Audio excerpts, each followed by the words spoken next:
Bueno, como bien aquellos que han seguido, ¿cierto?, estos estudios, se han dado cuenta que estamos en Lucas capítulo 12, ¿cierto? Lucas capítulo 12. Recordemos que ya estamos cerca de la crucifixión, estamos a unos meses, ¿cierto? Y nuestro Señor Jesucristo ahí está preparando a sus discípulos para las cosas que van a venir. Está tratando de alumbrarles el entendimiento.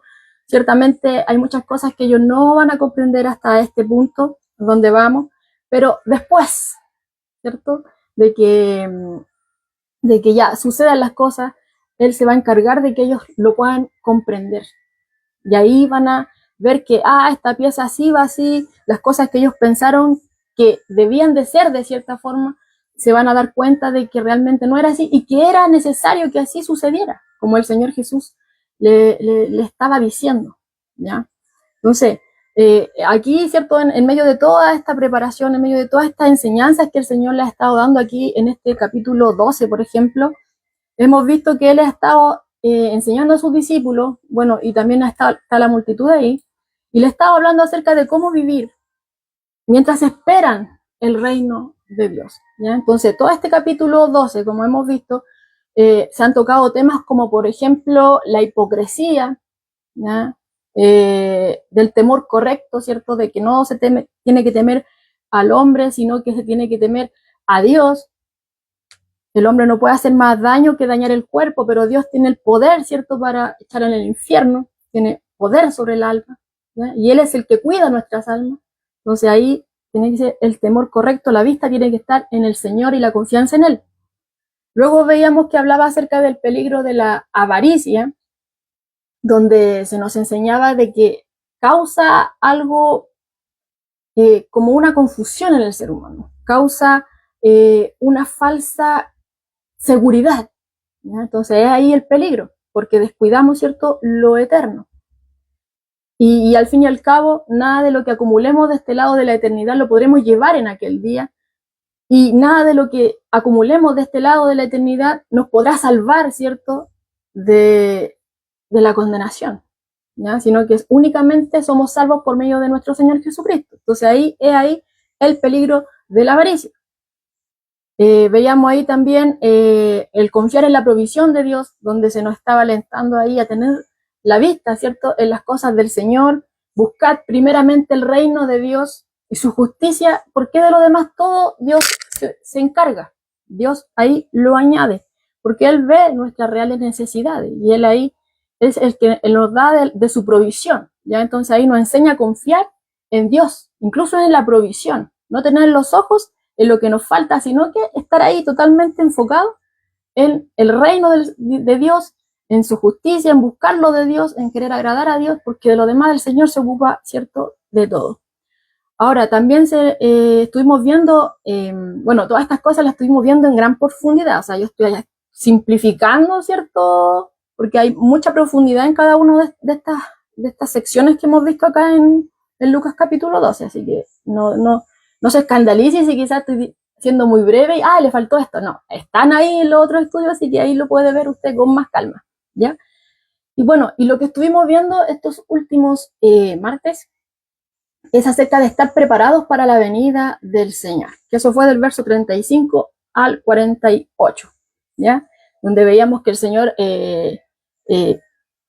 tomaba ejemplos que eran conocidos para ellos para poder enseñar una verdad espiritual, ¿ya? Por ejemplo, estar ceñidos los lomos, que veíamos ahí que significaba tener esa disposición, ¿ya?, del corazón, ¿ya? Porque aquel que se ceñía los lomos era para estar listo para la batalla o para ir a trabajar o para ir a hacer algo, ¿cierto? Algo, tenían que estar ahí ceñidos para poder tener mayor movilidad. Entonces eso significaba tener esa disposición para servir a Dios, pero no bastaba, sino que teníamos que tener nuestra lámpara encendida, o sea, estar ahí, ¿cierto?, sumergidos en su palabra, teniendo el entendimiento, obviamente ahí con la ayuda del Espíritu Santo, para que estemos atentos, para que no estemos ahí como palpando en la oscuridad.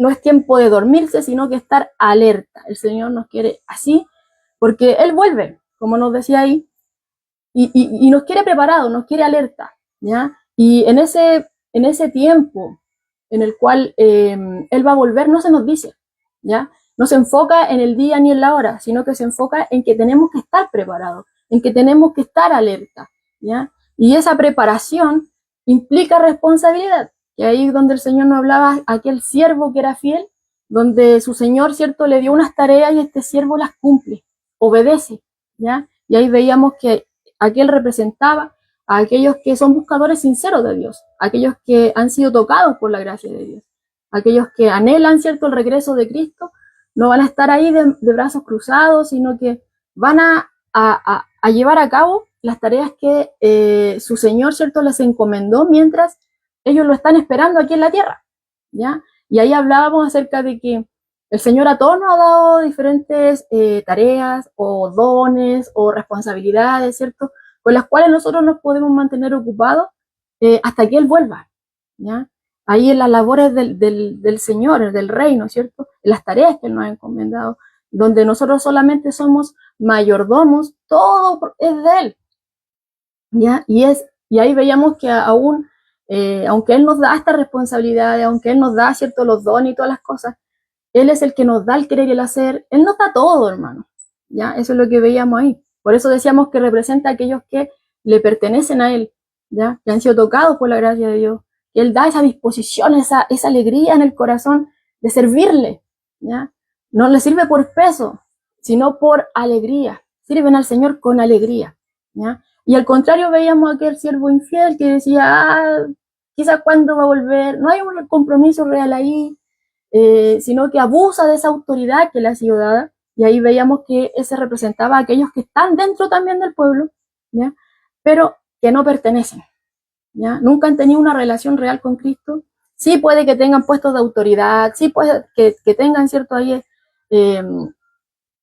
lugar, ¿cierto?, dentro de la congregación, pero nosotros no sabemos ya lo que pasa ahí en su corazón.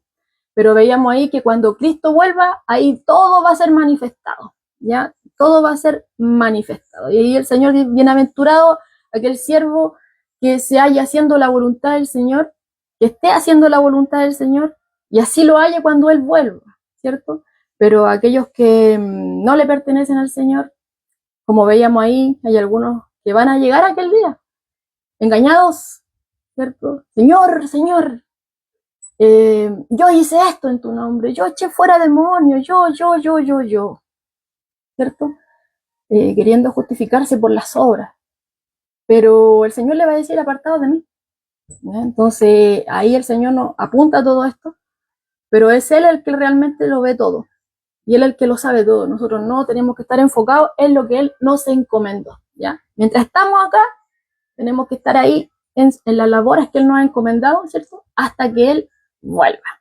Entonces, luego de hablar, ¿cierto?, de la responsabilidad y de estar vigilantes a sus siervos, ¿cierto?, el Señor ahora pasa a explicar la naturaleza de su misión. El Señor ahora pasa a explicar el efecto que esa misión va a tener aquí en el mundo, ¿ya? Y es ahí donde justamente aparece el texto que vamos a compartir el día de hoy. Así que los invito a leer del verso 49 al 53 de este Lucas capítulo 12. Dice Jesús, causa de división. Bueno, ya solo con el título ya sabemos más o menos a dónde vamos.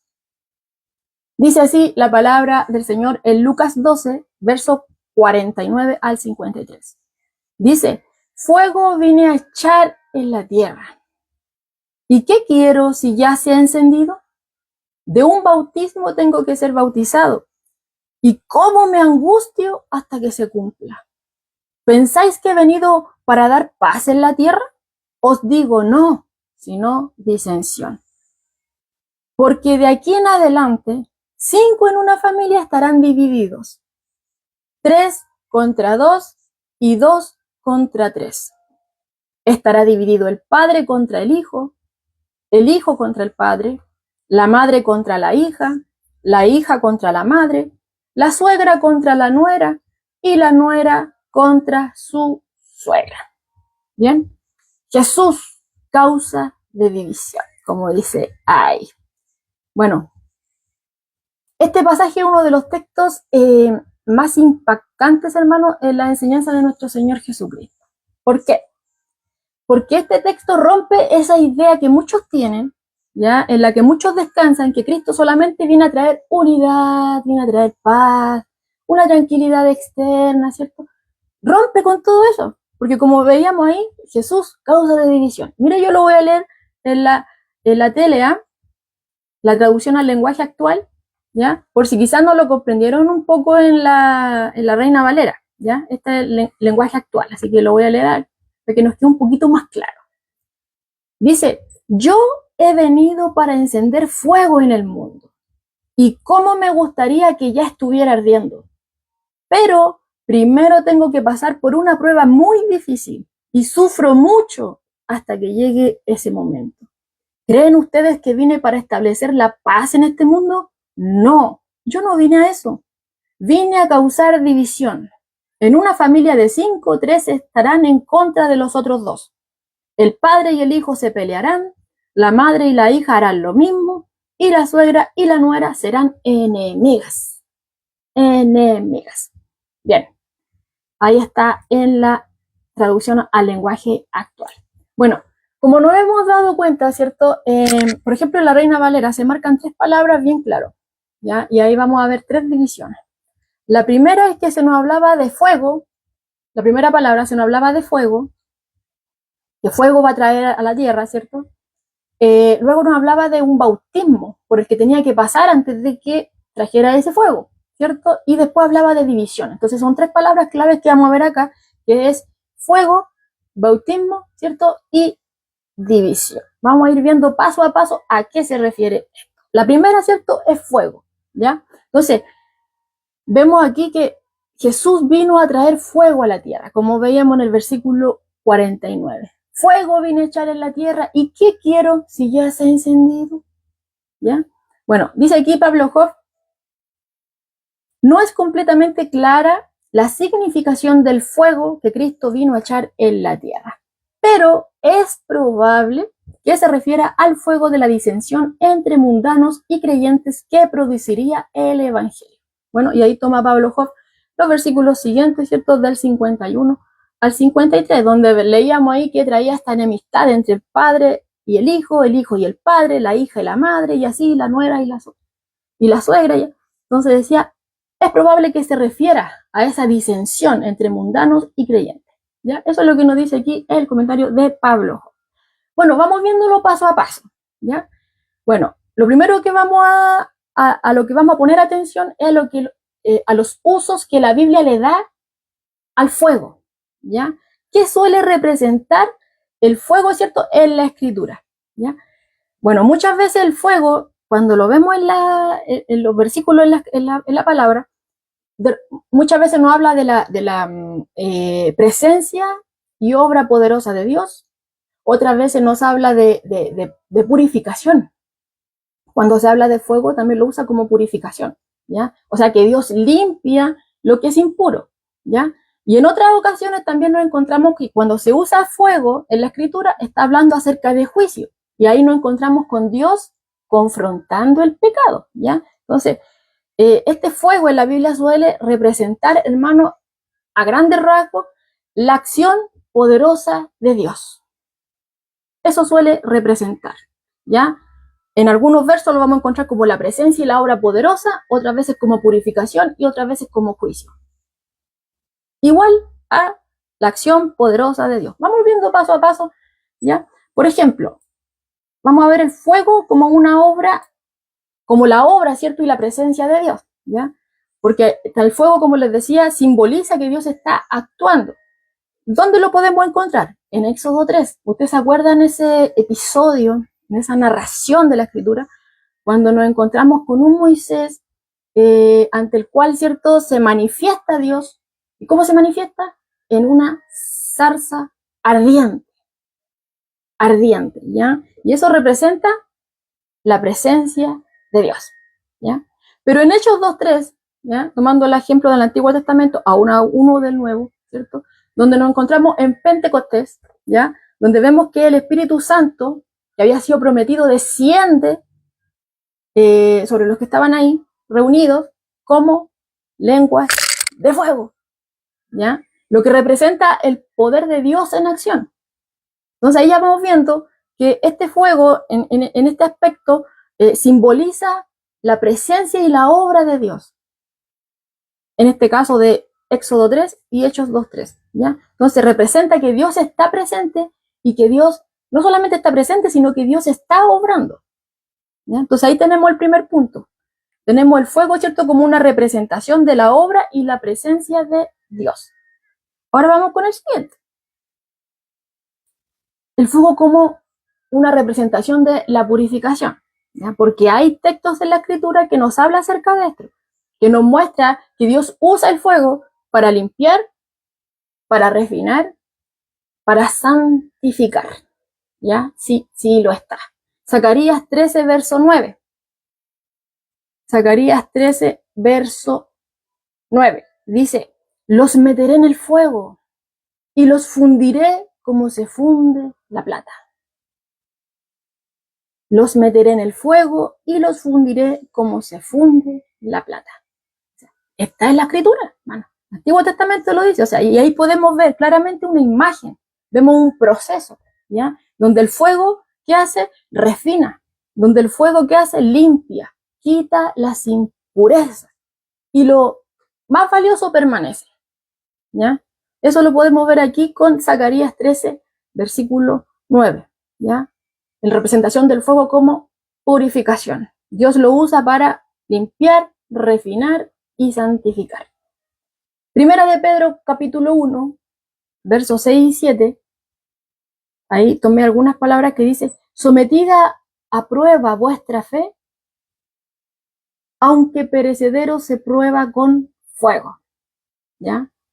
Sometida a prueba vuestra fe, ¿ya? Y está hablando como que las pruebas funcionan como fuego, porque dice ahí, aunque perecedero se prueba con fuego, ¿ya? Las pruebas son como un fuego, ¿cierto? Donde Dios está trabajando en cada uno de los que le pertenecen. Entonces vemos aquí que en el caso de la purificación, del fuego como purificador, ¿ya? Dios usa el fuego o las pruebas, como veíamos acá en Primera de Pedro, para cambiar el corazón del creyente, ¿ya? Entonces, vemos acá que este fuego no destruye al creyente, no destruye a aquel que cree en Dios, sino que vemos que todo lo contrario, lo perfecciona. Vemos ahí que Dios está trabajando, vemos que lo limpia, vemos que Dios empieza a hacer un trabajo tan minucioso donde lo empieza a refinar, donde Dios lo empieza a transformar, ¿ya? Y lo hace cada vez más puro, ¿ya? Entonces ahí podemos ver el segundo ejemplo, como decíamos ahí, del fuego como purificador. Y el tercero, porque hablábamos que también cuando venimos a la Escritura, nos encontramos como una representación del fuego, el juicio, ¿ya? Entonces vamos a ver el fuego como juicio, ¿ya? ¿Qué quiere decir? Consumir. Entonces, ¿qué representa aquí el fuego cuando hablamos de juicio? Bueno, representa la justicia de Dios contra el pecado, ¿ya? Contra el pecado. ¿Qué? Sí, sí lo dice. Hebreos 12, verso 29, que es un versículo que muchos conocen y que dice así, nuestro Dios es fuego consumidor. Y esa es una declaración directa, nuestro Dios es fuego consumidor, ¿ya? Entonces es una declaración directa, como les decía, Dios es santo y el pecado no puede permanecer delante de él, ¿ya? Porque Dios es santo, ¿ya? Él no tranza con él. Entonces vemos aquí que está dejando todo claro enfrente. Segunda de Tesalonicenses, capítulo 1, versos 7 y 8. Dice así, cuando se manifieste el Señor Jesús desde el cielo, con los ángeles de su poder, en llama de fuego, ¿lo escuchó? Cuando se manifieste el Señor Jesús desde el cielo, con los ángeles de su poder, en llama de fuego, para dar retribución a los que no conocieron a Dios ni obedecen al Evangelio de nuestro Señor Jesucristo, los cuales sufrirán pena de eterna perdición, excluidos de la presencia del Señor y de la gloria de su poder. ¿Ya? Entonces vemos acá, por ejemplo, en 2 de Tesalonicenses, que el fuego está ligado, hermano, al juicio. Está ligado al juicio. ¿Contra quiénes? Contra aquellos que rechazan a Dios y todo lo que tenga que ver con él. ¿Ya? Entonces vemos acá en estos 2 ejemplos, nuestro Dios es fuego consumidor, es fuego consumidor. Nuestro Dios es un Dios 3 veces santo y el pecado no puede permanecer delante de él. Entonces por eso dice acá, cuando se manifieste el Señor Jesús desde el cielo con los ángeles de su poder en llama de fuego para dar retribución a los que no conocieron a Dios, a los que no quieren obedecer al Evangelio de nuestro Señor Jesucristo. Ellos, los que rechazan, ¿cierto?, sufrirán pena de eterna perdición. Lo dice aquí la Escritura, no lo estoy diciendo yo. ¿Ya? Excluidos de la presencia del Señor. Así como querían estar ahora, cuando se les presenta el mensaje, no quieren oír a Dios, quieren vivir excluidos de la presencia de Dios. Bueno, si persisten en eso, si hacen oídos sordos, ¿cierto? Cuando se les está presentando la oportunidad de arrepentirse, porque hoy todavía está la oportunidad. Dios no quiere que nadie perezca, sino que todos procedan al arrepentimiento. Pero hay un límite. Hay personas que no quieren y no quieren y no quieren, y bueno, en Romanos dice que Dios los deja, ¿ya? A que sigan su camino. Quieren irse por camino de perdición, ya Dios los deja. Pero el peligro está en que no puede haber retorno, ¿ya? Puede que no haya retorno. Y en ese caso, vemos acá que está ligado a juicio. No pueden decir, no, a mí no se me dijo. Porque aquí dice, no conocieron a Dios, no obedecieron al Evangelio, no quisieron. ¿Ya? Entonces, como no quisieron aceptar estas buenas noticias, no quisieron la salvación, rechazaron que el Señor los salvara, ¿cierto? Por medio de su sacrificio en la cruz, ¿cierto? No quisieron aceptar este regalo maravilloso, entonces no queda más que ellos mismos paguen eternamente por todos sus delitos y pecados. ¿Ya? Entonces está ligado al juicio final. ¿Contra quiénes? Contra quienes rechazan a Dios. Entonces, vemos acá, hermano, algo bien particular.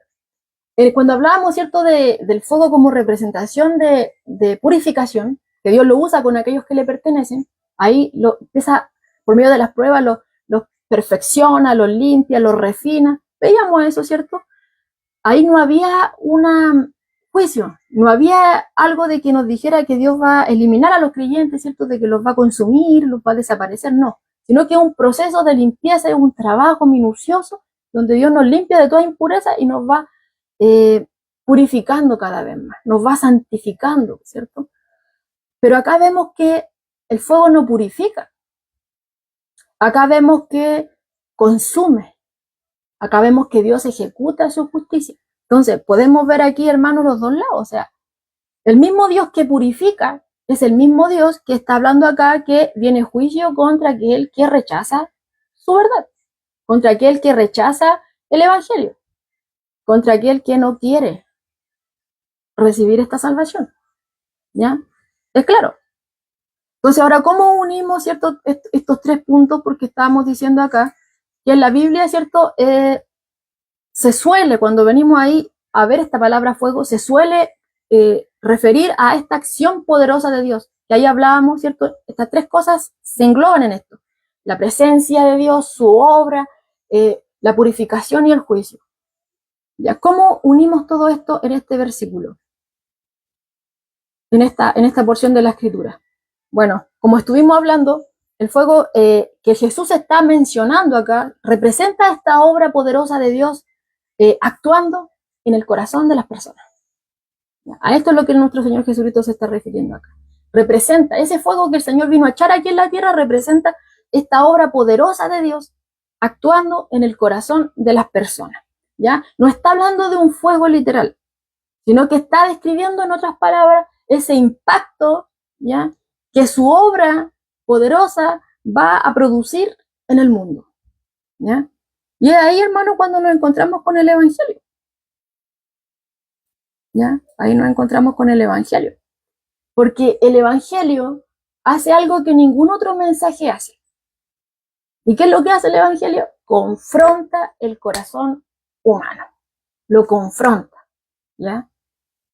Y lo vemos, o sea, cuando la verdad de Dios es anunciada, hay algunos que se arrepienten, hay algunos que vienen al arrepentimiento, ¿ya? Que oyen la palabra y se dan cuenta, ¿cierto? Pero ahí el Espíritu Santo ahí trabajando, convenciendo de pecado, de justicia, de juicio, los convence, ¿cierto? Los lleva al arrepentimiento. Se dan cuenta de que realmente ellos no son nada delante de este Dios.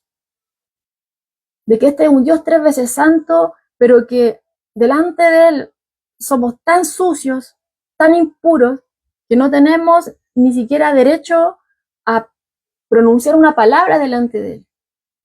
Como el publicano decía, sé propicio a mi pecador. ¿Ya? Reconoce su posición delante de Dios.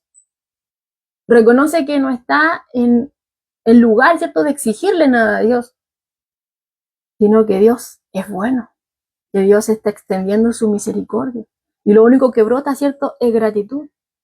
¿Ya? Entonces vemos ahí que es la obra completa de Dios. Porque la misma palabra dice que a Dios le agradó que los hombres, ¿cierto?, vinieran al arrepentimiento por medio de la locura de la predicación. Entonces Dios usa su palabra. Su palabra es la que tiene poder. ¿Ya? Y por medio de su palabra vienen los pecadores al arrepentimiento. Y ahí el Espíritu Santo hace su trabajo de convencer y llevar a las plantas de Cristo.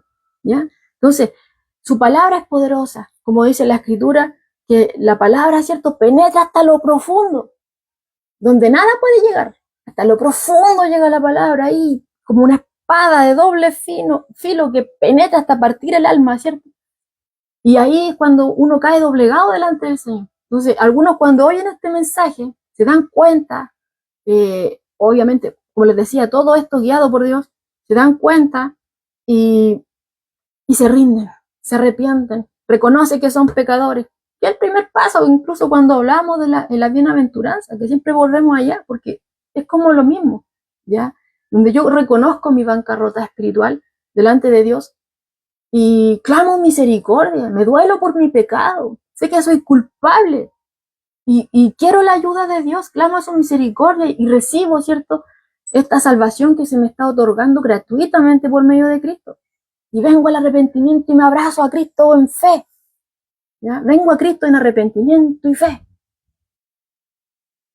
Pero lamentablemente hay otros que no tienen la misma respuesta.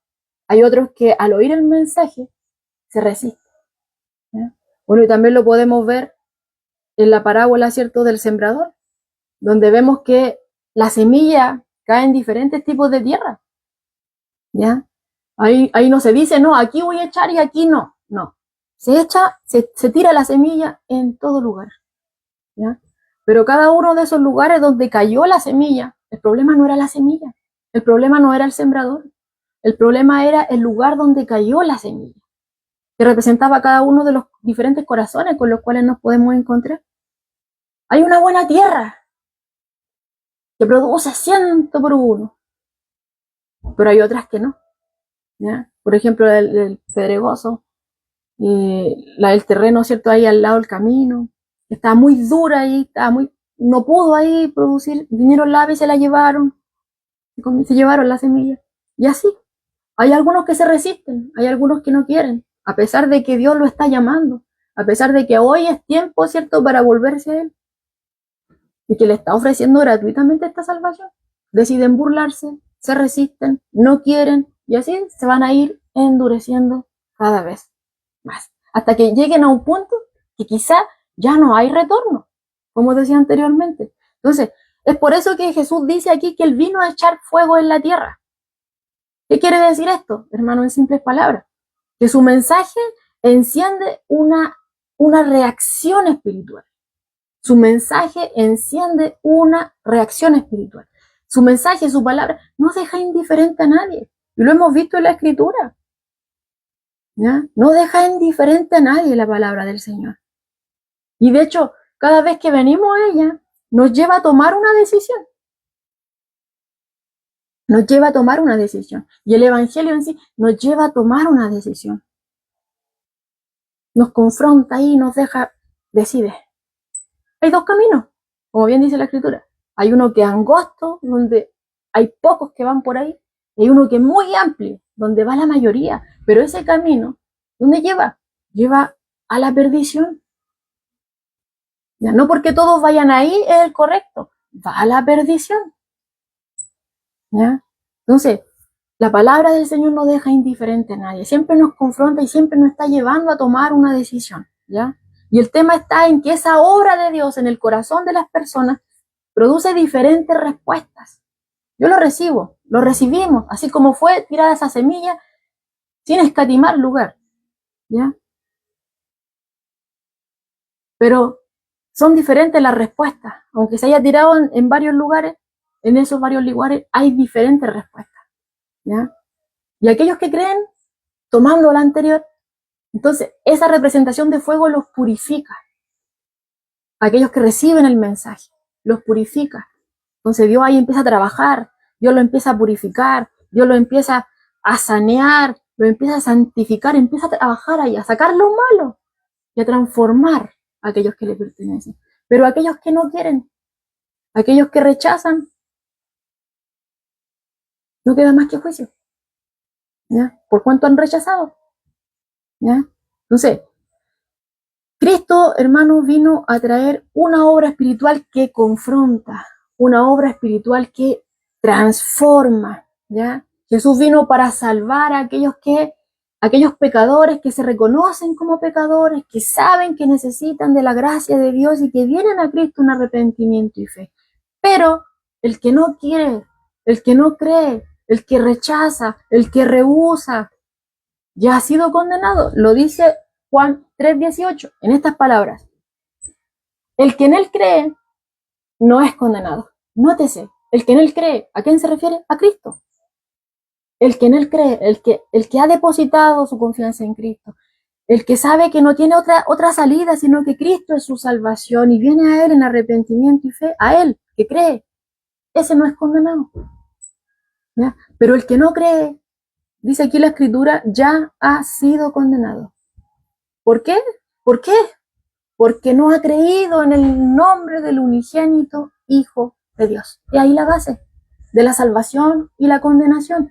Cristo, Jesús. Dice la Escritura que no hay otro nombre dado debajo del cielo a los hombres por medio del cual haya salvación.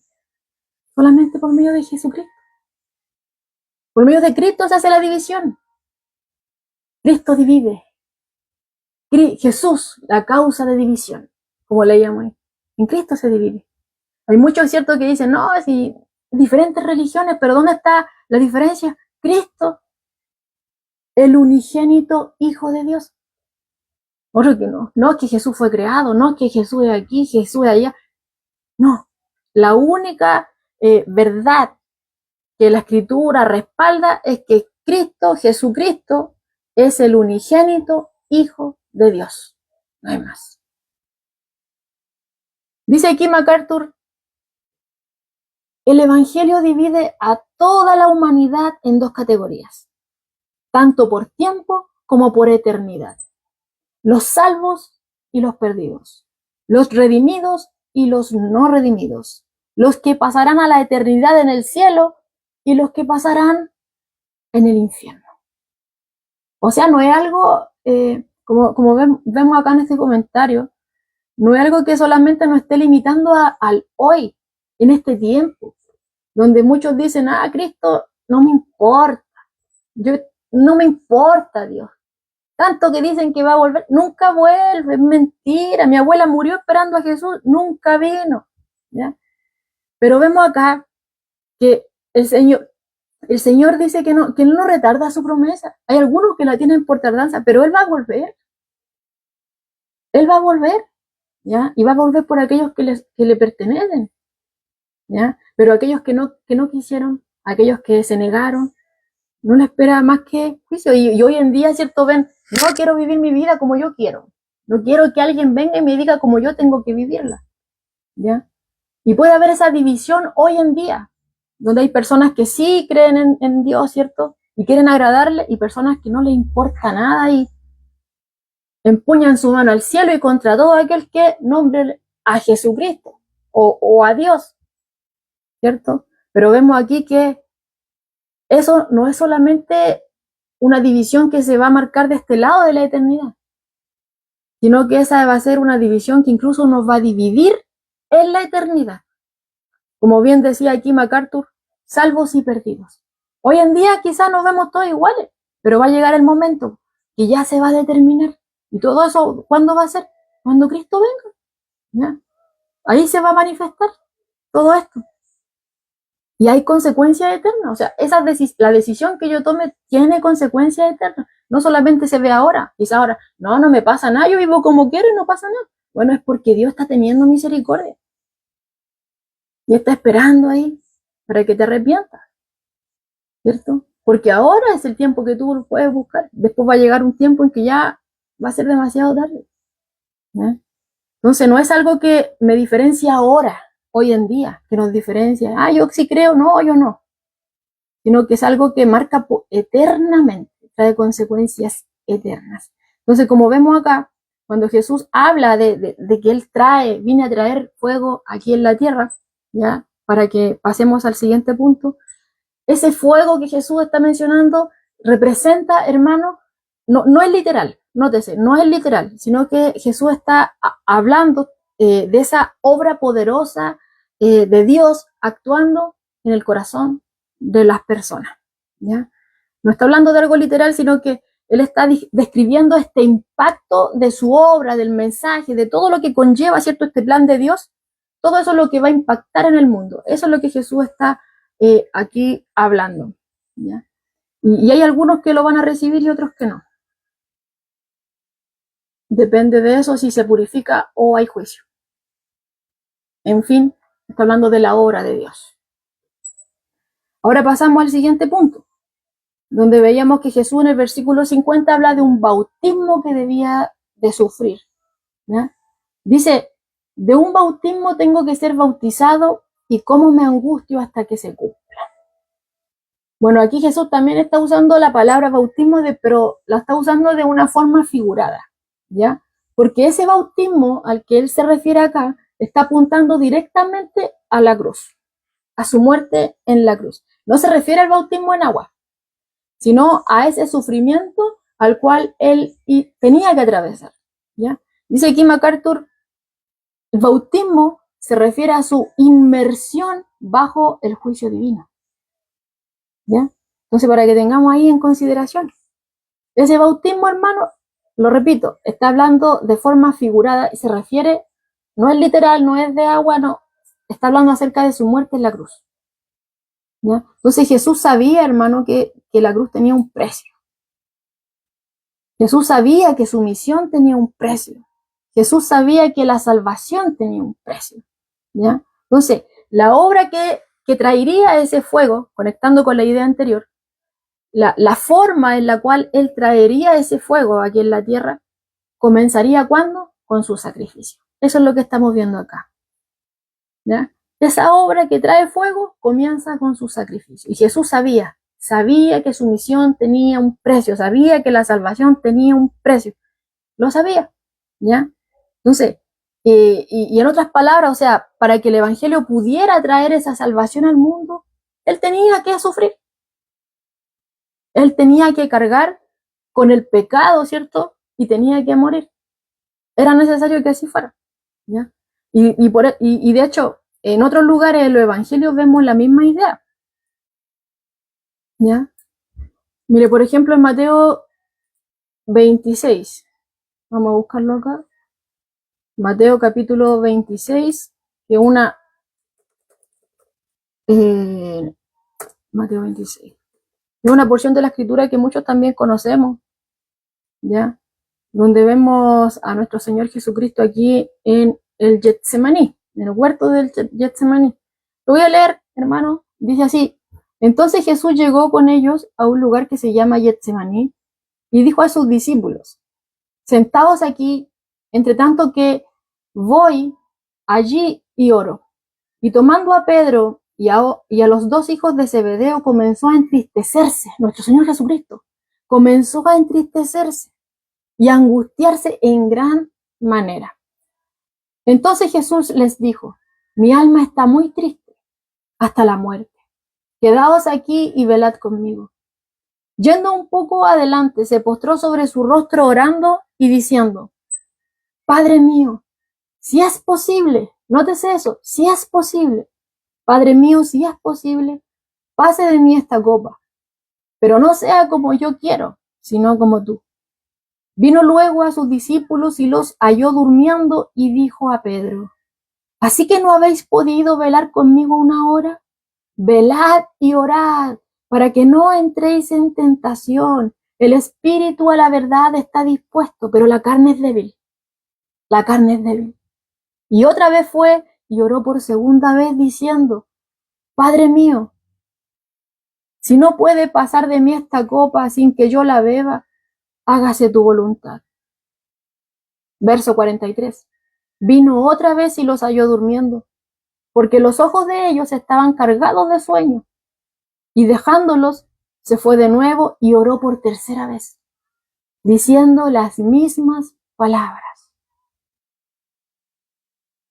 Entonces vino a sus discípulos y les dijo: Dormid ya, descansad. He aquí ha llegado la hora, y el Hijo del Hombre es entregado en manos de pecadores. Levantaos, vamos, ved, se acerca el que me entrega. ¿Ya? Bueno, esa es una parte de la escritura que muchos de nosotros conocemos, estamos muy familiarizados con ella, ¿cierto? Donde vemos ahí que, tomando este ejemplo, vemos que se transmite la misma idea de lo que venimos hablando, acerca del sufrimiento por el cual el Señor tenía que pasar. Y vemos acá que el Señor está hablando acerca de esta copa, ¿ya? Le dice: si es posible, Padre, pase de mí esta copa. ¿Copa de qué? ¿Qué es lo que representa esta copa? Bueno, copa del sufrimiento, ¿ya? Y cuando vemos acá esta copa, acá en los evangelios, ¿qué es lo que está simbolizando? Bueno, ahí cuando avanzábamos en la narración, veíamos que había un sufrimiento intenso, hermano, ahí. Jesús tenía un sufrimiento intenso, era algo profundo, era algo físico, era algo emocional, era algo espiritual. Lo que él estaba pasando ahí era un sufrimiento, hermano, que lo tenía ahí porque sabía lo que se venía, ¿ya? Entonces podemos ver ahí que cuando hablamos de la copa, ¿cierto? Acá en los evangelios, simboliza ese sufrimiento que nuestro Señor Jesucristo estaba pasando antes de la crucifixión. Pero también esa copa, hermano, significa o simboliza o representa, ¿ya? La ira divina contra el pecado que no era de él, pecado que él iba a cargar para poder salvarnos a nosotros, ¿ya? Entonces, por causa de todo eso, él tenía que asumir, ¿cierto?, la cruz. Entonces vemos acá, hermano, que como avanzamos en la narración, él estaba plenamente consciente de todo ese tormento que iba a tener que enfrentar, ¿ya? Entonces, es por eso que lo vemos ahí orando. Y en la narración dice que oró 3 veces con las mismas palabras. Si es posible que se evite el sufrimiento. Y cuando Jesús le pide al Padre: pase de mí esta copa, hermano, él está expresando ese deseo natural del ser humano, que quiere evitar, ¿cierto?, el dolor, que quiere evitar el sufrimiento. Él está expresando, está manifestando ese deseo natural, porque recordemos que Jesucristo es 100% Dios, pero también 100% hombre. Aunque en su naturaleza, ¿cierto?, humana, ¿ya?, aunque perfecta, él seguía luchando contra esa necesidad de aceptar la tortura de lo que se venía, ¿ya? O la vergüenza, que también tendría que vivir, esa vergüenza que le esperaba, ¿cierto?, en este proceso de la crucifixión.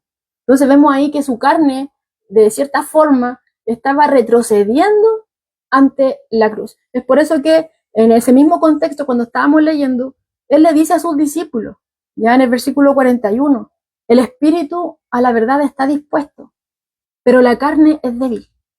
Y lo vemos ahí, o sea, en esa lucha. Como leíamos ahí, él decía: mi alma está muy triste, en el verso 38, muy triste hasta la muerte, ¿ya? Y lo vemos ahí, o sea, que él estaba muy triste hasta la muerte, y empieza a orar: Padre, si es posible, pase de mí esta copa, ¿ya? Tenía esa lucha, lo vemos ahí, esa lucha, y él oraba, y oraba, y oraba, oró 3 veces las mismas palabras, como veíamos ahí, ¿ya? Porque él sabía lo que le esperaba. Él estaba consciente de lo que se le venía, ¿ya? Entonces, la agonía que él iba a tener que enfrentar iba a ser una agonía más que física, ¿ya? También iba a ser una agonía espiritual, emocional, ¿ya? ¿Por qué? Porque Jesús sabía que era voluntad del Padre permitir que Él fuera herido por nuestras rebeliones, que Él fuera molido por nuestros pecados. Jesús sabía que el Padre iba a permitir eso. Sabía que iba a permitir eso. Herido por nuestras rebeliones, molido por nuestros pecados. El castigo de nuestra paz, como dice Isaías, fue sobre Él. ¿Para qué? Para que por su llaga todos nosotros fuéramos curados. Lo dice Isaías 53, versos 5 al 10. Y Jesús sabía que eso se venía. Y tenía esa agonía ahí en Getsemaní. ¿Ya? Jesús sabía que su misión para traer este fuego en la tierra, para poder obrar en los corazones del hombre, traer este mensaje, traer la obra de Dios, ¿cierto? Aquí al mundo, ¿ya? Primero tenía que ir a la cruz. Lo sabía. ¿Ya? Entonces, hermano, en esta oración que Jesús hace, de pase de mí esta copa, podemos ver dos verdades bien importantes. La primera, si usted lo notó, él ora si es posible, ¿ya? Si es posible. Es como si dijera, Padre, si existe otro camino, si hubiera otra solución por medio de la cual se pueda obtener la salvación, si hay otro camino, por favor, pasa de mí esta copa, ¿ya? Que no la tenga que beber yo. Si hay otra opción de poder traer salvación al mundo, que no sea necesario que yo tenga que beber esta copa de sufrimiento, de agonía. Padre, si es posible. Pero vemos que en los acontecimientos que le siguieron de lo que viene después, ¿cierto? De cuando él estaba orando, vemos que demuestran que no había otro camino. No había otro camino por medio del cual haya salvación. No había otro camino. Por eso cuando él ora esto, después él dice, hágase tu voluntad, ¿ya? No había otro camino, no había otro camino, no había otra forma por medio de la cual había la oportunidad de traer salvación, de que nosotros fuéramos salvos. No había otra forma. Es la única forma por medio de la cual nosotros podríamos ser salvos es por medio de su obra perfecta en la cruz. Por medio de lo que Él hizo, ¿cierto? Podemos hoy tener salvación, ¿ya? Entonces, Él ora, el primer punto, como les decía, si es posible. Si hay otro camino, si hay otra forma, pasa de mí esta copa, pero no la había. Era necesario que Él fuera a la cruz. Y vemos ahí en un segundo lugar que Él ora, pero no se haga como yo quiero, sino como tú, ¿ya? Entonces, a pesar de que Él tenía esa lucha interna, hermano, vemos ahí que Él estaba totalmente entregado a la voluntad de Dios. Por eso es que dice ahí, el espíritu a la verdad está dispuesto, pero la carne es débil. Y Él venía, ¿cierto?, a la oración, Él venía, ¿cierto?, a sumergirse ahí en la oración, en la búsqueda de Dios el Padre, ¿ya? Y estaba totalmente entregado a su voluntad. Ese fue el propósito para el cual Él vino. Siempre estuvo sujeto al Padre, nunca hizo su propia voluntad, sino que su voluntad estaba alineada al plan de Dios, el Padre. Son totalmente uno. Por eso dice, yo y el Padre uno somos. Entonces vemos ahí que Él estaba totalmente entregado a la voluntad del Padre, en cuerpo, en mente, en alma, totalmente entregado. Y su oración estaba totalmente aferrada, ¿cierto?, a la voluntad de Dios. Entonces, y vemos que Él bebe esa copa y la bebe completa. Él derramó en esa cruz hasta la última gota de su sangre. ¿Para qué? Para que nosotros pudiéramos estar aquí hoy. Para que nosotros pudiéramos buscarle confiadamente, ¿ya? Y llevando a cabo, hermano, ese plan de salvación, llevando a cabo su muerte ahí en la cruz, Él dijo, consumado es. O sea, ya está todo completo. Ya no hay que añadir nada, ¿ya? Ya está la deuda completa pagada del pecado, ya está todo finalizado. Esta obra de redención ya está lista. Y así Él cumple el propósito del Padre. Él lo cumple. Y a la vez también vence a la muerte y a Satanás. ¿ya? Fue una victoria. Cuando muchos pensaron que era una derrota, cuando muchos pensaron, nosotros pensábamos que Él era la esperanza, que Él iba a ser, que Él era el Mesías, pero la idea era que nos liberara de los romanos, pero terminó muriendo a manos de ellos. Esa no era la idea. Muchos pensaron que fue una derrota, pero no fue así. Fue la más grande de las victorias. Fue la más grande de las victorias. Entonces vemos ahí, hermano, que Jesús sabía que la cruz era totalmente inevitable. Lo sabía.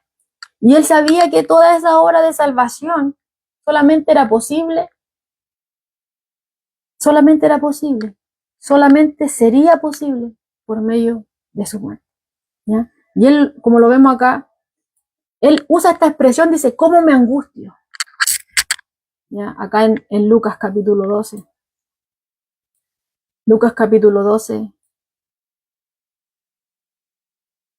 dice acá, en el verso 50, dice, de un bautismo tengo que ser bautizada y cómo me angustio hasta que se cumpla. ¿Cómo me angustio? Bueno, y lo vemos ahí en el huerto del Getsemaní, que Él también estaba entristecido hasta la muerte, como lo leíamos ahí.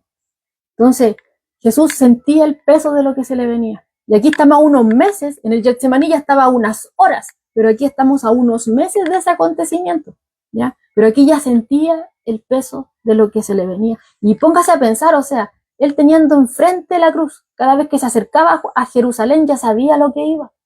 Tenía la cruz enfrente, pero vemos que en ningún momento Él se estuvo centrando en sí mismo, como nosotros, que muchas veces cuando nos pasan cosas nos centramos en nuestros problemas, en nuestras cosas, ¿cierto? Y nos alejamos de los demás. Nosotros somos la prioridad. Pero vemos aquí que Jesús no fue así, sino que Él siempre estuvo dispuesto, aunque tenía ahí enfrente la cruz, cada vez que se acercaba, cada vez más y más a Jerusalén, sabía lo que iba, ¿ya? Pero Él extendía la mano a la viuda, ayudaba a los que estaban, ¿cierto?, poseídos por demonios, expulsaba a los demonios, no había enfermedad que le hiciera frente, y Él estuvo siempre ahí dispuesto, acercando a aquellos que habían sido alejados de Dios, con las reglas de hombres, y decían, estos sí se pueden acercar a Dios, ustedes no son merecedores de acercarse a Dios. Pero vemos que Jesús a aquellos que fueron ahí alejados, a ellos fue los que atrajo. ¿Quién iba a pensar que iba alguien como un publicano iba a estar ahí sentado junto a Él? Come con pecadores.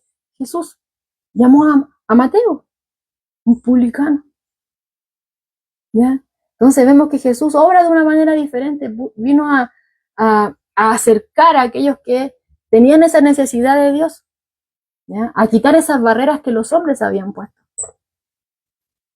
a pesar de que Él tenía enfrente la cruz, a pesar de lo que venía, del peso que tenía. No se enfocó en eso, sino que es lo que vendría después, es lo que vendría después, es lo que lograría después de llevar a cabo esa misión por la cual Él nació.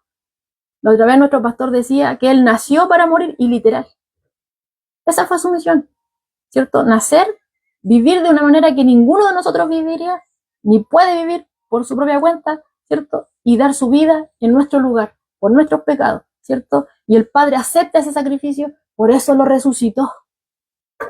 Por eso Cristo resucitó. Esa fue la acepción. El Padre aceptó ese grato sacrificio, fue olor fragante a su presencia, y ahora por medio de Él nosotros podemos venir, ¿ya? A pesar de que Él tenía este peso, pero vio que nosotros podíamos ser alcanzados, vio que hoy podíamos estar acá, oyendo de su palabra. Dice aquí un comentario de Pablo Hoff, la sombra de la cruz siempre caía sobre sus pensamientos en estos últimos meses de su ministerio terrenal, ¿ya? Y volvemos a lo mismo, o sea, no era indiferente al sufrimiento que tendría que enfrentar, pero al mismo tiempo, Él estaba totalmente determinado a cumplir con la voluntad del Padre, ¿ya? Entonces, este versículo, hermano, nos recuerda que la salvación no fue algo barato, ¿ya? No fue cualquier cosa, no fue algo barato. O sea, Cristo, mire, como decía ahí, estoy triste hasta la muerte. Él sentía lo que venía, Es como que su carne retrocedía, temblaba, ¿cierto?, a lo que tendría que pasar, pero él estaba sujeto a la voluntad del Padre. El Espíritu de la verdad está dispuesto, esta carne es débil, por eso que necesito de la gracia de Dios. Y si él, el Hijo de Dios, estaba ahí, apegado, ¿cierto? ¿Cuánto más nosotros? ¿Cuánto más nosotros? ¿Cierto? Entonces no fue algo barato, hermano, no fue algo fácil, toda esta salvación fue posible porque Cristo dio su vida por nosotros, fue porque Él estuvo dispuesto a pasar por este bautismo de sufrimiento, como lo dice acá Lucas, ¿ya? Fue porque Él estuvo dispuesto, se sujetó en todo momento. Pasa de mí esta copa, Padre, si es posible. No había otra forma. Y Él fue, le hizo frente. Amén. Entonces, vemos, hermanos, que esta culminación de la obra de redención por parte de Cristo significa que nada se le puede añadir, ¿ya? Ni tampoco se le puede quitar. La salvación no es un mérito, o dicho de otra forma, no es un esfuerzo mutuo entre hombres y Dios. No. La salvación no es el esfuerzo conjunto de decir, ya Dios puso el 50%, yo pongo ahora el 50%. No, en ninguna manera, ¿ya? Esta salvación fue totalmente lograda por medio de Cristo en la cruz. Fue completa. Consumado es, dijo él. Ya está todo hecho. No se le añade ni se le quita nada. Y aquí no hay mérito humano. No es por obra, como dice Efesios, para que nadie se gloríe, ¿ya? Es completamente una obra de la gracia divina, y de la cual nosotros nos podemos apropiar solamente por medio de la fe. Y la fe es nuestra, es decir, es que yo tengo mi fe. Yo tengo una fe con la cual yo piso serpientes y escorpiones, porque hay algunos que lo dicen así, como que se jactan de su fe. Yo tengo mayor fe que tú, mirando en menos a los demás. Pero vemos acá que no, porque la fe incluso dice en la Escritura que es un don de Dios. Entonces no hay aquí mérito humano en ninguna manera. Todo esto es gracias a Dios, ¿ya? Entonces aquí vemos este segundo punto, hermano, donde se nos habla de este bautismo, y el bautismo al que Cristo se refería acá, ¿a qué se refería? A su muerte en la cruz, ¿ya? Entonces aquí ya las sombras de la cruz ya estaban acercándose, y él, cada vez que se acercaba a Jerusalén, ya sabía lo que se venía. Pero para eso vino, se sujetó al Padre, ¿cierto? Para poder llevar a cabo toda esta labor, esta tarea, ¿cierto? Esta misión, hasta cumplirla, ¿cierto? Plenamente, porque él sabía que el Padre para eso a eso lo estaba llevando, a eso lo estaba llevando, a que él fuera molido por nuestros pecados, por nuestras transgresiones, para que nosotros, por medio de su llave, fuéramos curados, ¿ya? Entonces, ¿a qué se refiere el bautismo? Se refiere a lo que él tenía que vivir, a lo que se avecinaba, a su muerte en la cruz. Ahora vamos al tercer punto, que es del verso 51 al 53, ¿ya? Que lo vamos a leer. Dice, ¿pensáis que he venido para dar paz en la tierra? Os digo, no, sino disensión. Porque de aquí en adelante, 5 en una familia estarán divididos, 3 contra 2 y 2 contra 3. Estará dividido el padre contra el hijo, y el hijo contra el padre, y la madre contra la hija, y la hija contra la madre. La suegra contra la nuera, y la nuera contra su suegra. Bien, entonces ahí vemos que el evangelio traerá división, ¿ya? ¿Pensáis que he venido a traer paz en la tierra? Os digo, no, sino división, lo dijo Cristo, ¿ya? Estas palabras, hermanos, pueden sonar bastante sorprendentes, como les decía al principio, porque muchos piensan que cuando Cristo llega nos trae paz externa, nos trae unidad, ¿cierto? Pero aquí vemos que Jesús está diciendo algo como que contradice eso, ¿ya? De hecho, eso echa por tierra lo anterior, pensando que siempre vamos a tener paz externa. No, en ninguna manera, ¿ya? Por eso puede parecer sorprendente lo que Jesús está diciendo acá. Porque además recordemos que en Isaías 9:6 es llamado el príncipe de paz. Pero aquí Jesús está hablando de que va a traer división, no paz. Entonces, ¿qué es esto? ¿Ya? Pero a mí, hermano, hay una verdad muy importante que nos dice la Escritura, que a la paz que Cristo viene a dar es esa reconciliación con Dios, ¿ya? Donde yo reconozco que soy pecador y por causa de mi pecado estoy enemistado con Dios. Y dice Efesios que la ira de Dios está sobre mí, ¿ya? Pero por medio de Cristo hay reconciliación. Si yo vengo a Cristo en arrepentimiento y fe, reconozco mis pecados, le pido perdón a Dios y le ruego que me ayude, no quiero ser igual, quiero que Cristo se vea reflejado en mí, ya no quiero ser como antes, Señor. Ahí vemos que el Señor está trabajando en nosotros y nos está dando esa paz con Dios. Que ahora ya no soy enemigo, sino que soy miembro de la familia de Dios. Y como miembro, soy su hijo, soy hijo de Dios por medio de la fe en Cristo y Dios me cuida. Dios me brinda, ¿cierto?, el cuidado que como un padre a un hijo, ¿ya? Entonces vemos ahí que Dios nos da primero Jesús, por medio de Jesús tenemos esta paz con Dios, ¿ya? Entonces cuando una persona cree en Cristo es reconciliado. Hay una reconciliación, vemos ahí. Y esa es la paz que Cristo vino a dar, ¿ya? Entonces, el tema está que eso es lo que nos ofrece el mensaje, ¿ya? Que nos pongamos a cuenta con Dios, que te reconcilies con Dios, que reconozcas que eres pecado, reconoce, pide perdón. Pero el problema está en que no todos aceptan este mensaje. Algunos creen, como hablábamos anteriormente, y otros no. Pero no termina ahí, ¿ya? No termina ahí. ¿Por qué? Porque como algunos creen y otros no, empiezan a surgir los problemas. Empiezan a haber divisiones, empiezan a haber tensiones, ¿ya? ¿Y cómo surge esto? ¿Por qué? Porque a menudo los que causan todo esto es aquellos que rechazan, ¿ya? Aquellos que odian el Evangelio, aquellos que no quieren nada con Dios y no quieren nada con aquel que cree en Dios o especialmente con Jesucristo, ¿ya? Entonces, es ahí cuando se empieza este problema y vemos que incluso ellos son capaces de apartar a un miembro de su familia, así de radical, ¿ya? Por causa de Cristo, por causa de creer en el Evangelio, ¿ya?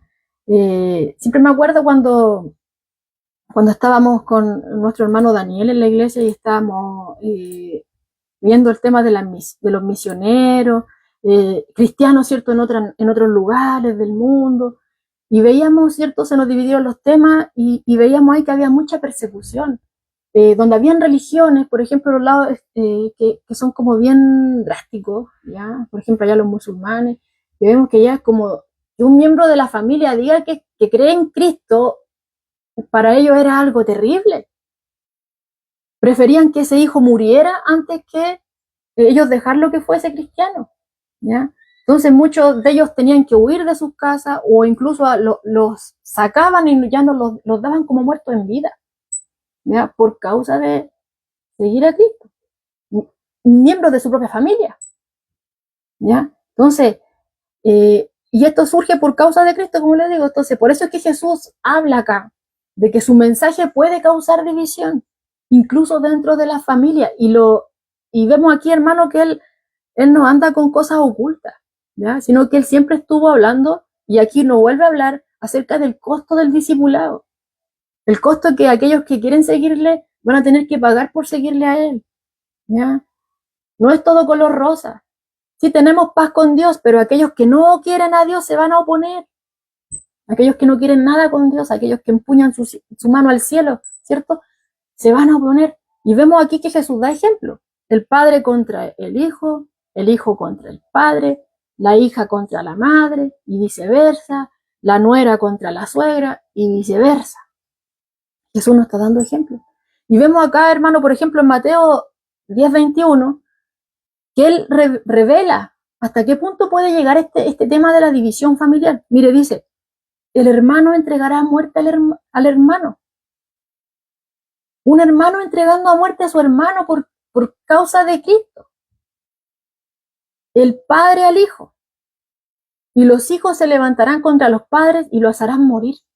Era como lo que yo le estaba diciendo anteriormente, o sea, los preferían muertos antes que siguieran a Cristo, ¿ya? Y Jesús lo está advirtiendo. No anda con cosas ocultas, no anda con letras chicas, no busca engañar, no le está diciendo a usted, venga a mí, yo soy la solución a todos sus problemas terrenales. Jesús no dice esas cosas. Los que dicen esas cosas son los hombres, ¿cierto? Que muchas veces intentan hermosear el mensaje de Dios para captar la atención y atraer. Pero ese no es el verdadero evangelio, ¿ya? Jesús aquí no está diciendo, o sea, hay un costo. Hay un costo que hay que pagar. Va a haber división. Algunos aceptan, tú aceptaste, pero quizás en tu familia no, y quizás te van a apuntar, quizás se van a burlar, te van a perseguir. Aquí, gracias a Dios, no tenemos el nivel de persecución que tienen otros países, ¿ya? Donde, como veíamos ahí, hay hermanos que incluso llegan a la muerte por causa de Cristo, ¿ya?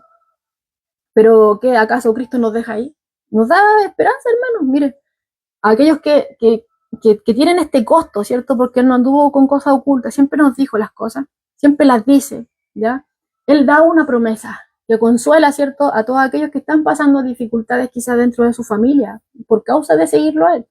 Dice en Mateo 19, verso 29, y cualquiera que haya dejado casas, o hermanos o hermanas, o padre o madre, o mujer, o hijos o tierras por mi nombre, recibirá 100 veces más y heredará la vida eterna. El Señor nos da esperanza, nos dice, o sea, que no estamos solos, no estamos al aire, hermano, sino que el que está con nosotros es mayor que el que está allá en el mundo. El que está con nosotros no es cualquiera, el que dijo y se hizo, el creador de todo lo que, del cielo, de la estrella. Él sustenta todas las cosas con el poder de su palabra. Él es nuestro Padre celestial. Y hoy lo podemos llamar Padre gracias a lo que Cristo hizo en la cruz, si no estamos solos. No estamos solos ni ahora, ni lo estaremos por la eternidad. Vamos a estar con Él y anhelamos ese día de regreso. Y Él nos dijo, ¿cierto?, en la enseñanza anterior, que teniendo los ojos, ¿cierto?, ahí en su venida, pero nos quiere preparados, nos quiere ahí que estemos ejerciendo las responsabilidades que nos ha dado, teniendo los ojos, ¿cierto?, buscando ahí el reino de Dios y su justicia, que de lo demás todo Dios se encarga, ¿ya? Estar ahí, en las manos del Señor, buscándole, siguiendo firme y adelante, a pesar de que puedan venir situaciones complejas, a pesar de que se nos van a levantar pruebas, a pesar de que puede que haya oposición por causa de su nombre, ¿ya? Pero no estamos solos, Él está con nosotros, ¿bien? Y esto que Jesús está diciendo acá, hermano, de que el Evangelio podría dividir una familia, era bastante fuerte para aquel entonces. ¿Por qué? Porque en la cultura judía, la familia era el centro de la vida social. Entonces, lo que Jesús estaba diciendo acá era muy, pero muy fuerte, ¿ya? Pero Él no andaba con cosas ocultas, como yo les decía. No quería endulzar el oído, para que me sigas. No, Jesús iba con las cosas claras. No andaba con cosas ocultas ni con letras chicas, nada. Él decía, hay un costo. Y Él estaba preparando aquí a sus discípulos para esta realidad que iban a tener que vivir. Porque una vez que Él, o sea, que Él tuvo posición de estos líderes religiosos durante su ministerio terrenal, ellos no tendrían que esperar algo diferente cuando Jesús diera su vida en la cruz. Cuando Él ascendiera al Padre, resucitara y ascendiera al Padre. Después vemos en el libro de los Hechos de los Apóstoles cómo fueron perseguidos los apóstoles. Pero a medida que se iban moviendo, bueno, Dios iba obrando. A medida que iban arrancando, por así decirlo, iban a otro lugar donde sí que acá rechazaron, vamos a otro lugar, llevando el mensaje, ¿ya? Entonces, vemos acá, hermano, que lo estaba preparando para lo que venía. No todo iba a ser color rosa, no todos iban a recibir el mensaje, no, ¿ya? Seguir a Cristo conlleva pasar por muchas situaciones. Y entre ellas se puede levantar oposición incluso dentro de nuestro núcleo familiar, ¿ya? Entonces, lo que tenemos que tener claro es que el Evangelio une a aquellos que creen, pero también divide, ¿cierto? A aquellos que rechazan al Señor, a aquellos que no quieren al Señor, ¿ya? Y vemos aquí, o sea, que Jesús, quien vino como el príncipe de paz para reconciliar a los pecadores con Dios, como les decía hace un momento, fue y seguirá siendo, hermano, al mismo tiempo el gran divisor. Y no por eso, hermano, o sea, por eso es que Jesús nos está diciendo acá que Él no vino a traer paz, sino que división, ¿ya? Y no porque él le gustara el conflicto, porque algunos pueden decir, vino a traer división, entonces tenemos que nosotros ahí hacer divisiones y ir frente. No, no es que Jesús no esté llamando a eso, y no es que Jesús le guste el conflicto, por eso esté diciendo que él no vino a traer paz a la tierra, sino división. No, no, no, no. Sino que es por la respuesta al evangelio que las personas pueden dar, ¿ya? La respuesta al evangelio, la que nos separa, aquellos que creen, aquellos que no. Y esto muchas veces causa esa división, levanta oposición, persecución, ¿ya? Y como les decía, o sea, esa división, esa separación que hay hoy en día, que lo podemos ver, hay algunos que sí creen en Cristo, otros no, yo no creo en Cristo, y se burlan de Dios y cosas por el estilo. Eso lo podemos ver ahora solamente. Pero que estemos con vida aún, nosotros que le pertenecemos al Señor, es para que podamos seguir creciendo en la gracia y el conocimiento de nuestro Señor Jesucristo, para que seamos mejor que ayer, para que los errores que cometimos ayer, el Señor ahí nos vaya transformando de tal forma, nos vaya purificando, como vemos acá, nos vaya limpiando, nos vaya transformando, ¿ya? Pero todo lo contrario ocurre con aquellos que no le pertenecen, ¿ya? Ellos tienen a Dios, se burlan de Dios, ¿ya? Pero aún así Dios tiene misericordia. Tiene misericordia de nosotros que fallamos y nos ayuda, nos da nuevas oportunidades para ser mejores, pero también tiene misericordia de ellos porque no quiere que perezcan, ¿ya? No quiere que vayan al juicio, no quiere que terminen en la perdición, ¿ya? Aunque se burlen, aunque hagan lo que hagan, el Señor tiene misericordia, por eso les da una nueva oportunidad, ¿ya? Donde pueden oír el evangelio y se arrepientan, porque al fin y al cabo, si bien vemos esta diferencia hoy en día, va a llegar un momento en que ya no va a haber más oportunidad y esta división se va a marcar eternamente. Aquellos que vamos a estar con el Señor por siempre y aquellos que van a estar en condenación eterna, ¿ya? Entonces, como vemos, hermano, acá en la enseñanza central de este pasaje, vemos tres aspectos bastante importantes de la misión de nuestro Señor Jesucristo. Que primero dice que Él vino a traer fuego. ¿Y a qué se refiere ese fuego? Bueno, se refiere a esa obra poderosa, ¿ya? Que confronta al mundo. Todo lo que tiene que ver con Cristo, su obra, su persona, todo lo que tiene que ver con Cristo, el Evangelio, todo.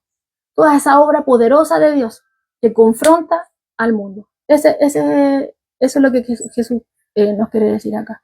En segundo, que esa obra, ¿cierto? Que de Dios que trabaja en el corazón del hombre, solamente sería posible mediante su muerte en la cruz. Solamente sería posible mediante su muerte en la cruz. Y vemos ahí que no fue nada fácil. Cristo ahí tenía esa lucha interna, ¿ya?